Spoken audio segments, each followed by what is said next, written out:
So you'll have been to an auction and you'll have wondered to yourself, okay, how do they provide the estimates? Because each lot has an estimate at an auction saying how much we expect it to make. Well, is that all guesswork, or is it based in some way on reality and that sort of thing? Well, most of the time these estimates are based on previous sale results of other similar things, what we call a like-for-like valuation. And we will do that perhaps with years of experience, seeing hundreds and hundreds and hundreds of these same things, Victorian chest of drawers with 2/3 long and all that sort of thing, pieces of china that you see all the time. You would be able to say, yes, I've seen 500 of these making 20 or 30 quid, so therefore this one is likely to make that as well. Then you come across every so often things that aren't quite so common, things that you don't see all the time, rarer pieces. And when you come to those, what you do is you will do research. In the old days, you'd have used one of those old-fashioned paper things called a book. Nowadays, of course, we have many other things at our fingertips, including the internet, of course, and you will look on certain websites that will be not necessarily open to the public, that we subscribe to, which are full of figures and facts about certain specialist areas and auction results quite often. So we'll look for the piece we're actually trying to research, and we'll find other examples that way, most of the time. Now sometimes you'll come across items that aren't anywhere to be found, a one-off piece, a rare thing, and in that instance what you would do is look at similar pieces and see if you can from that judge where your piece falls value-wise. For instance, something very simple we see lots of, we have a Dalton figure here.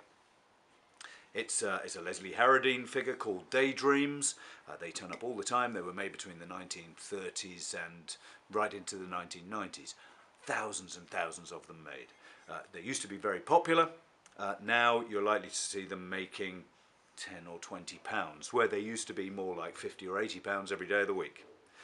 This one's got a bit of paint on it, so it's not going to make quite so much, but you'll probably find this in an auction room today in a job lot of half a dozen pieces, estimate 50, 80 pounds, something like that. Then you will come across rarer pieces, as I said before. For instance, a piece like this wonderful tiger, which the more astute of you will know, of course, is a flambe, a blue flambe tiger. Blue flambe, you say, well, why would that be? Surely flambe is red. And you'd be absolutely right. Most of these are red. This one is in blue. It's a very rare colourway for this sort of piece. Designed by Charles Noak. You've got his signature down here.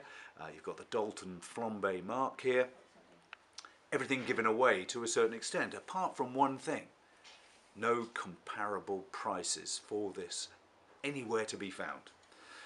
I found red ones which can make a few £100, and then I found blue pieces of other figures, little penguins and goats and that sort of thing, that are again very rare and make a few £100.